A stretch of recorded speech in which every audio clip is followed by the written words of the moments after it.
Hello guys, welcome to the accounting class. आज की video में हम लोग अमलगमेशन क्या होता है इसको समझेंगे और वो कितने तरह का होता है इसको भी देखेंगे। तो चलिए शुरू करते हैं वीडियो। सबसे पहले बात करते हैं meaning of amalgamation. Amalgamation refers to the process of merger of two or more companies into a single entity. देखिए, कहा यह जा रहा है कि अमलगमेशन का मतलब दो या दो से ज़्यादा कंपनियों का आपस में मिल जाना, मर्ज हो जाना और एक एंटिटी या एक कंपनी का बन जाना कहलाता है। फिर आगे कह रहा है और where one company takes over the other by outright purchase, या कोई एक कंपनी दूसरी कंपनी को खरीद ले, उसको टेक ओवर कर ले, तो इसे भी अमलगमेशन की ही कैटेगरी में रखते हैं। तो यहाँ पर बात इससे साबित हो रही है कि अमलगमेशन दो तरह का होता है। किस तरह का होता है कि एक ये होता है कि जिसमें दो या दो से ज़्यादा कंपनियां ज्वाइन करती हैं और एक नई कंपनी बन जाती है। दो या दो कंपनियां मर्ज हो जाती हैं और एक नई कंपनी बन जाती है। वो दोनों कंपनी ख़त्म होकर के एक नई कंपनी का वजूद, एक नई कंपनी का एग्जिस्टेंस सामने आ जाएगा। दूसरा तरीका होता है जिसे कहते हैं एब्जॉर्प्शन। उसमें दो कंपनियों में से कोई एक कंपनी दूसरी कंपनी को खरीद लेगी, टेक ओवर कर लेगी। तो ये भी एक तरह का अमलगमेशन ही होता है। इसको एक पिक्चर से यहाँ समझ लेते हैं। देखिए, पहला वाला जो केस बताया गया है, मान लेते हैं दो कंपनी है, एक कंपनी का नाम है ए और एक कंपनी का नाम है बी। जो पहला वाला कंडीशन है उसके अंदर ये ए और बी दोनों कंपनी मर्ज हो जाती हैं और मर्ज होकर के एक नई कंपनी सी नाम की बन जाती है। तो ए भी ख़त्म हो जाएगी, बी कंपनी भी ख़त्म हो जाएगी। अब जो कंपनी बचेगी वो सी रहेगी, एक न्यू कंपनी रहेगी। तो amalgamation is a combination of two or more companies into a new entity. ये जो सी है, पहले कोई सी कंपनी नहीं थी, अब जो बनी है मर्जर के बाद ये सी नई कंपनी हुई है। तो सी के बन जाने से, ए और बी दोनों के आपस में मर्ज हो जाने से ए और बी का एग्जिस्टेंस ख़त्म हो गया। अब बची जो है वो सिर्फ सी है। दूसरे तरह का जो है उसमें जैसे इसी मान लीजिए ए और बी दो कंपनियां हैं। अब ए और बी में से कोई एक ख़त्म होगी, दूसरी रहेगी। ए ने बी को अगर टेक ओवर कर लिया तो ए रह जाएगा। यहाँ पर देखिए ए है, तो जो कंपनी थी पहले से वही कंपनी रहेगी, उसने दूसरे को ले लिया। अब बी इसमें ख़त्म हो जाएगी और ए रह जाएगी। तो ये कहलाता है एब्जॉर्प्शन। आप यहाँ देख रहे होंगे कि ए कंपनी ने बी को टेक ओवर कर लिया। तो ये भी एक तरह का अमलगमेशन है, लेकिन ये पिछले वाले इस वाले से थोड़ा अलग है। इसमें कोई नई कंपनी नहीं बनती है, बल्कि जो एग्जिस्टिंग कंपनी होती है वही कंपनी दूसरी कंपनी को ले लेती है, टेक ओवर कर लेती है। अमलगमेशन क्यों होता है, इसके क्या फ़ायदे हैं, इसको भी देख लिया जाए। एडवांटेजेस क्या है या इसकी मेरिट्स क्या है या इसके बेनिफिट्स क्या है, इसको पॉइंट वाइज देखते हैं हम लोग। पहला है इकोनॉमीज ऑफ लार्ज स्केल। देखिए, जब दो या दो से ज़्यादा कंपनियां आपस में जुड़ेंगी, ज्वाइन हो जाएंगी, मर्ज हो करके वो एक हो जाएंगी, तो उनका जो साइज़ होगा, उनका जो आकार होगा वो बड़ा हो जाएगा। तो दो कंपनी अगर मान लीजिए छोटी छोटी हैं, तो जब वो दो मिल करके एक हो जाएंगी तो जाहिर सी बात है कि वो बड़ी हो जाएंगी। जब कंपनी बड़ी हो जाएंगी, उनका बड़ा बिजनेस हो जाएगा, अगर वो मैन्युफैक्चरिंग कंपनी है तो उनको फिर एक ही कंपनी को ज़्यादा सामान खरीदना पड़ेगा, रॉ मटेरियल ज़्यादा खरीदना पड़ेगा, परचेज ज़्यादा करनी पड़ेगी। तो जब ज़्यादा क्वांटिटी में कोई चीज़ खरीदी जाती है तो उस केस में खरीदने वाले को बार्गेनिंग का पावर आ जाता है। अब आप जानते हैं कि कोई चीज़ थोड़ी क्वांटिटी में खरीदी जाए और कोई चीज़ बहुत ज़्यादा क्वांटिटी में खरीदी जाए, तो अगर आप ज़्यादा क्वांटिटी में खरीदते हैं तो आपके पास एक बार्गेनिंग पावर आ जाता है। आप बार्गेन करके सेलर को कह सकते हैं कि हम बहुत बड़ी क्वांटिटी में खरीद रहे हैं, तो इसलिए आप उसका प्राइस कम करिए। तो यही जो पावर होता है यही कहलाता है economies of large scale. Large scale की वजह से हमारी कुछ बचत हो जाती है। हम किसी चीज़ का जो पे करते हैं अमाउंट, जो रेट पे करते हैं, उस रेट में हम बार्गेन करके उसको कम करा सकते हैं और कम हो भी जाता है। तो बहुत जगह फ़ायदा होता है ज़्यादा क्वांटिटी में ख़रीदने का। ज़्यादा क्वांटिटी में ख़रीदने पर ट्रांसपोर्टेशन कॉस्ट भी आपकी काफ़ी हद तक कम हो जाती है, मिनिमाइज़ हो जाती है। जैसे अगर आप 1000 यूनिट खरीदते हैं और एक ट्रक से माल जाता है और उस ट्रक पर 5000 यूनिट जा सकती है, तो ट्रांसपोर्टेशन कॉस्ट भी आपकी कम हो जाएगी, क्योंकि उतने ही पैसे में आप 1000 को आप एक जगह से दूसरी जगह भेजते हैं जितने पैसे में आप 5000 भेज सकते हैं। तो इस तरीके से ट्रांसपोर्टेशन कॉस्ट में भी कमी हो जाएगी। लार्ज स्केल प्रोडक्शन से इस तरह के कई फ़ायदे होते हैं। तो मर्जर से या अमलगमेशन से ज़्यादा बड़ी कंपनी हो जाएगी और बड़ी कंपनी के जो फ़ायदे होते हैं वो सारे इसमें आ जाएंगे। फिर दूसरा है अवॉइडिंग कंपटीशन। अब दो कंपनियां जो अलग अलग थी उनमें आपस में कंपटीशन हो रहा था। मान लीजिए ए और बी दो कंपनी है जो एक ही चीज़ को बनाती है और बेचती है, तो ए का बी से और बी का ए से कंपटीशन चल रहा था। अब जब ये दोनों कंपनियां मर्ज हो गई, खत्म हो गई, अब दोनों मिल करके एक कंपनी बन गई, सी बन गई, तो अब ए का बी से कोई कंपटीशन रह ही नहीं जाएगा, क्योंकि अब वो दो अलग अलग नहीं, अब वो दोनों एक हो गई, तो कंपटीशन खत्म हो जाएगा। तीसरा है इंक्रीजिंग इफिशियंसी। इफिशियंसी बढ़ जाएगी। इफिशियंसी का मतलब कि ज़्यादा से ज़्यादा आउटपुट विथ मिनिमम इनपुट, कम से कम रिसोर्स लगा के ज़्यादा से ज़्यादा आउटपुट लाना, यही इफिशियंसी कहलाता है। तो जब बड़ा बिजनेस हो जाएगा तो वहाँ पर रिसोर्स का यूटिलाइजेशन भी बहुत अच्छी तरह से हो पाएगा। छोटे बिजनेस में, शॉर्ट बिजनेस में ऐसा पॉसिबल है, ज़्यादातर ऐसा होता है कि हम रिसोर्स को फुल यूटिलाइज नहीं कर सकते हैं। जब बड़ा बिजनेस होता है तो हम बिल्डिंग की स्पेस को पूरी तरह से इस्तेमाल कर सकते हैं, हम लेबर को पूरी तरह से इस्तेमाल कर सकते हैं, हम मशीनों को पूरी तरह से इस्तेमाल कर सकते हैं, यानी फुल कैपेसिटी पर हम काम कर सकते हैं। जब फुल कैपेसिटी पे काम करेंगे तो हमारे रिसोर्सेज का पूरा यूटिलाइजेशन होगा और वेस्टेज नहीं होगा। इसी को कहते हैं इंक्रीजिंग इफिशियंसी। चौथा पॉइंट है इंक्रीज इन मार्केट शेयर। अब जैसा कि आप दूसरे पॉइंट में देख रहे हैं कि अवॉइडिंग कंपटीशन, यानी दो कंपनी अगर अलग अलग थी तो उन दोनों का अपना मार्केट में होल्ड था। कंपनी ए का अपना कुछ परसेंटेज था मार्केट में, मार्केट को कैप्चर किए हुई थी, और कंपनी बी उसका भी कुछ मार्केट में शेयर था, वो भी कुछ परसेंटेज मार्केट में अपने आप को लगाए हुई थी और मार्केट में कुछ कैप्चर की हुई थी। अब ये दो अलग अलग कंपनियां अगर थी, अगर ये मिल जाएंगी तो इन दोनों के मिल जाने से जितना परसेंटेज, मान लीजिए कंपनी ए 5% मार्केट को कैप्चर किए हुई थी और कंपनी बी 10% मार्केट को कैप्चर किए हुई थी, तो अब जब दोनों मिल गई तो दोनों मिल करके टोटल मार्केट शेयर तो बढ़ ही जाएगा। एक का 5 और एक का 10 मिल करके अब 15% मार्केट शेयर एक कंपनी का कहलाएगा। तो इस तरीके से एक कंपनी जो अकेले 15% मार्केट शेयर रखती है तो वो बाकी कंपनियों से काफ़ी बड़ी हो जाएगी, उनसे काफ़ी ऊपर हो जाएगी वो। तो मार्केट शेयर भी बढ़ जाता है, मार्केट में कंपनी का होल्ड बढ़ जाता है। ये सब अमलगमेशन के एडवांटेजेस थे। आगे बात करते हैं हम लोग कि जब अमलगमेशन होता है तो उसमें कंपनी, अमलगमेशन फर्स्ट केस में नई कंपनी बनती है जैसा कि आपने देखा शुरू में, और सेकंड वाले केस में जहाँ पर नई कंपनी नहीं बनती है, कोई एग्जिस्टिंग कंपनी ही होती है जो दूसरी कंपनी को टेक ओवर कर लेती है। तो बहरहाल चाहे कोई भी केस हो, उसमें जो कंपनी मर्ज हो जाती है, खत्म हो जाती है, वो अपने एसेट्स को ट्रांसफ़र कर देती है। जैसे ए और बी के केस में ए और बी दोनों अगर मर्ज हो रही हैं, खत्म हो रही हैं, तो ए और बी की एसेट्स ट्रांसफ़र हो जाएगी और वो नई कंपनी जो बनेगी सी में चली जाएगी। तो एक तरफ से हम देखेंगे, एक साइड में वो हैं जो अपने एसेट्स को ट्रांसफ़र कर देते हैं या अपनी एसेट्स को बेच देते हैं, और एक कंपनी वो होती है जो उनकी एसेट को खरीद लेती है। तो दो पार्टी हो गई, दो साइड्स हो गए। एक साइड वेंडर कहलाता है जिसने अपनी एसेट्स को बेचा है और लायबिलिटी को दे दिया है, वो वेंडर या ट्रांसफरर कहलाएगा। और एक वो कंपनी जो नई बनी है या पुरानी ही थी उसने टेक ओवर कर लिया, वो ट्रांसफरी कंपनी या वेंडी कंपनी कहलाएगी, यानी खरीदने वाली कंपनी। तो एक तरफ हो गया बेचने वाली कंपनी और एक तरफ खरीदने वाली कंपनी हो गई। टाइप्स ऑफ अमलगमेशन, जैसा कि डिफिनीशन से हमको पता चला है, डिफिनीशन में ही वो दो तरह की थी शुरू में ही। तो अकाउंटिंग स्टैंडर्ड 14 भी इसी बात को बताती है कि दो तरह के अमलगमेशन हो जाते हैं। एक होता है amalgamation in the nature of merger, जो पहला केस था जहां पर दो या दो से ज़्यादा कंपनियां आपस में मर्ज हो जाती हैं और ख़त्म हो जाती हैं और एक नई कंपनी एग्जिस्टेंस में आ जाती है। तो ये हो गया है amalgamation in the nature of merger.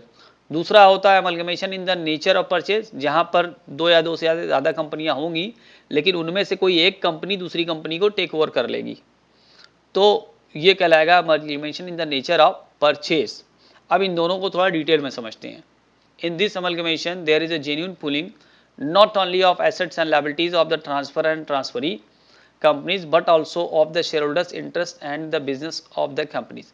ये कहा जा रहा है कि ये जो पहला केस है amalgamation in the nature of merger, यहाँ पर सिर्फ एसेट्स और लायबिलिटीज़ ही आपस में मिल करके एक नहीं होती हैं, बल्कि शेयर होल्डर्स के इंटरेस्ट भी आपस में मिल करके वो एक हो जाते हैं। यानी दो कंपनी अगर ए और बी, तो ए और बी के एसेट्स और लायबिलिटी आपस में मिल जाएंगी, pooling of assets and pooling of liabilities हो जाएगा, जुड़ जाएंगी वो। लेकिन सिर्फ एसेट्स और लायबिलिटीज की ही पूलिंग नहीं होती है, बल्कि कहा जा रहा है कि शेयर होल्डर्स के इंटरेस्ट और जो दो कंपनियों का बिजनेस है वो भी मिल जाएगा, जुड़ जाएगा, और वो बिजनेस एक बिजनेस हो जाएगा।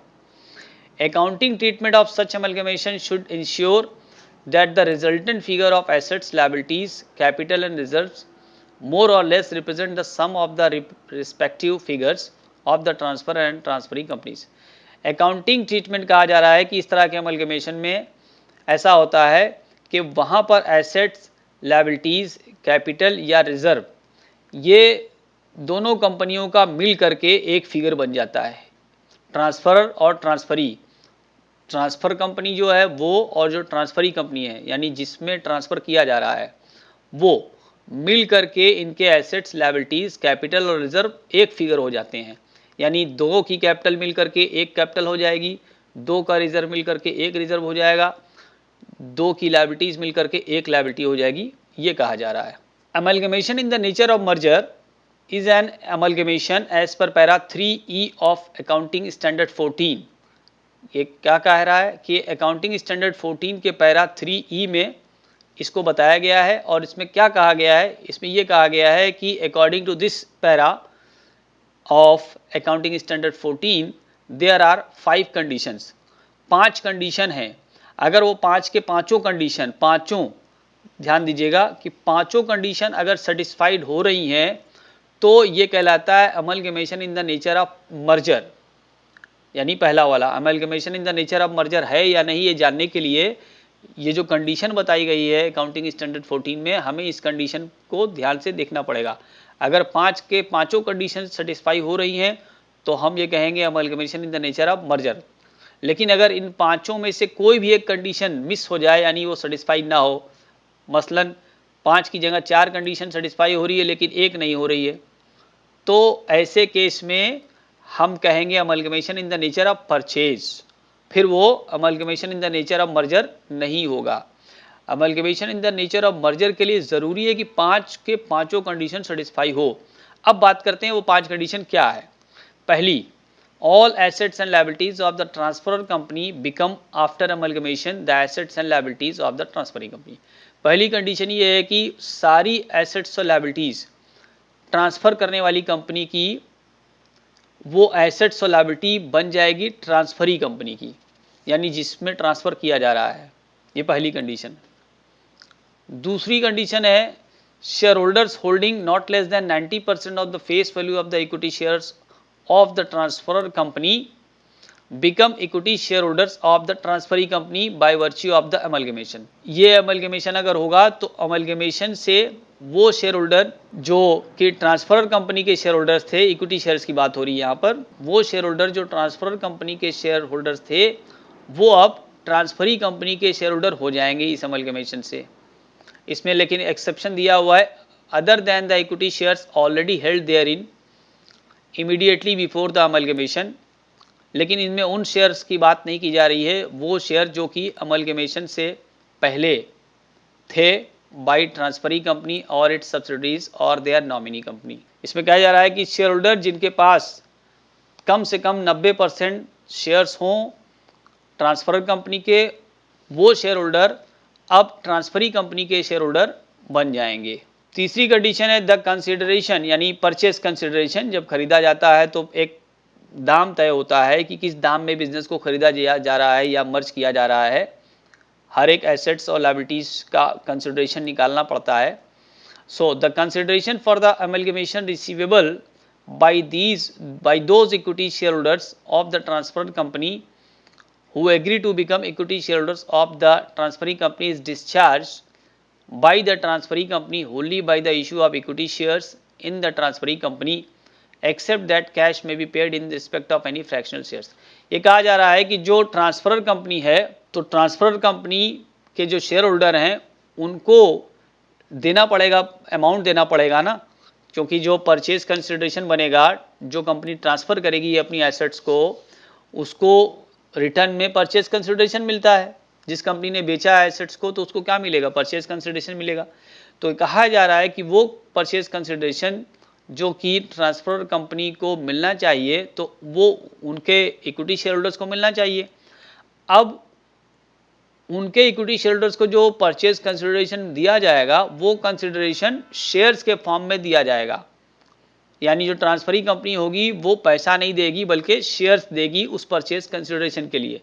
लेकिन अगर कोई ऐसा अमाउंट हो जो फ्रैक्शन में हो और उसके लिए शेयर ना दिया जा सके तो उसके लिए कैश दिया जाएगा।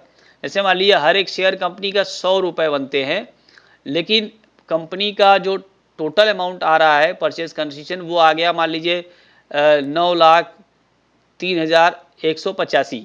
तो अब ये जो 9,03,000 है ये तो ठीक है, इसके तो 100 रुपये वाले शेयर बन जाएंगे, लेकिन जो 85 रुपये आया, मान लीजिए 85 आया, अब ये 85 रुपीज़ का तो शेयर बन नहीं पाएगा क्योंकि शेयर की जो वैल्यू है वो 100 है। तो इस 85 को कैश में फिर अदा किया जाएगा।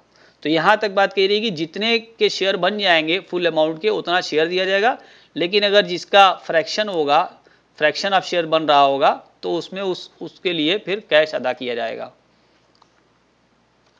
चौथा है the business of the transferor company is intended to be carried on after the amalgamation by the transferee company. कहा जा रहा है कि जो ट्रांसफर कंपनी है जिसने अपने बिजनेस को ट्रांसफर कर दिया है उसके बिजनेस को ट्रांसफरी कंपनी चलाएगी, कैरी ऑन करेगी अमलगमेशन के बाद। ऐसा नहीं कि उसके बिजनेस को लेकर के फिर वो कंपनी बंद कर देगी, नहीं, बिजनेस चलेगा आफ्टर अमलगमेशन। और पांचवा आखिरी पॉइंट है कि no adjustment is intended to be made to the book value of the assets and liabilities of the transfer company. इसमें कहा जा रहा है कि जो ट्रांसफर कंपनी है उसके एसेट्स और लायबिलिटीज को जो ट्रांसफर किया जाएगा तो ट्रांसफर कंपनी का जो बुक वैल्यू होगा उसी बुक वैल्यू पर उसको ट्रांसफर किया जाएगा, यानी जो खरीदने वाली कंपनी होगी या जो ट्रांसफरी कंपनी होगी उसको उसी बुक वैल्यू पर शो करना पड़ेगा, रिकॉर्ड करना पड़ेगा अपने बुक में, यानी बुक वैल्यू ही दिखाई जाएगी। भले ही उस एसेट्स को या लायबिलिटीज को मार्केट वैल्यू पर लिया जाएगा लेकिन शो करेंगे बुक्स में बुक वैल्यू ही। फिर कहा जा रहा है कि एक्सेप्ट देखिए यहाँ पे लिखा हुआ है except to ensure uniformity of accounting policies. लेकिन अगर किसी वजह से अकाउंटिंग पॉलिसीज की वजह से कुछ चेंज करना पड़ सकता है बुक वैल्यू में तो वो करेंगे। अब कैसे हो सकता है वो चेंज, वो एग्जाम्पल बता रहे हैं। For example, if transferor is following weighted average method of inventory valuation and the transferee is following FIFO method, the book value of inventory of transferor will be revised by applying FIFO method। देखिए क्या है कि inventory valuation के कई method होते हैं जिसमें एक होता है FIFO, एक होता है वेटेड एवरेज, एक होता है LIFO और एक होता है स्पेसिफिक आइडेंटिफिकेशन।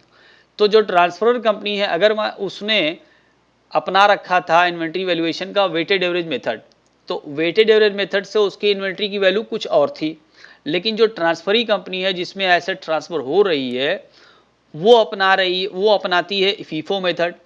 तो अब फीफो मेथड से जब इन्वेंट्री का वैल्यूएशन हो रहा है तो वो कुछ अलग आ रहा है। आपको पता है कि चारों मेथड में इन्वेंट्री का वैल्यूएशन अलग अलग होता है, अलग अलग वैल्यू आती है।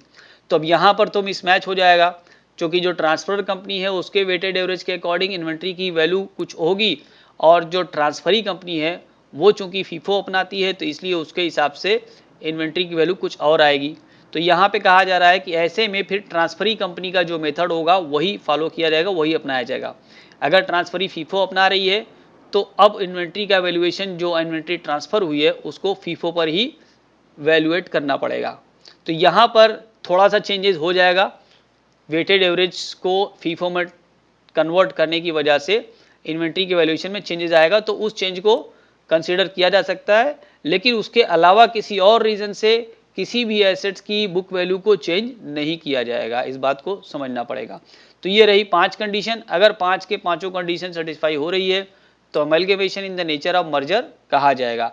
लेकिन अगर इनमें से एक भी नहीं हो रही है, एक भी नहीं हो रही या एक ही ना हो, यानी कोई भी 5 में से एक भी अगर मिस हो गई तो वो कहलाता है amalgamation in the nature of purchase. वही यहाँ पर लिखा हुआ है if any one or more of the above conditions are not satisfied, कोई एक या एक से ज्यादा कंडीशन नहीं सेटिस्फाई हुई, such amalgamation is called amalgamation in the nature of purchase. उम्मीद करते हैं आपको इन्फॉर्मेशन यूजफुल लगी होगी। इससे रिलेटेड और भी वीडियो मैं आगे बनाता रहूँगा। तो अपना ख्याल रखिए। अगर आपने मेरे चैनल को अभी तक सब्सक्राइब नहीं किया है इसको सब्सक्राइब कर लीजिए। मिलते हैं अगली वीडियो में, तब तक के लिए गुड बाय।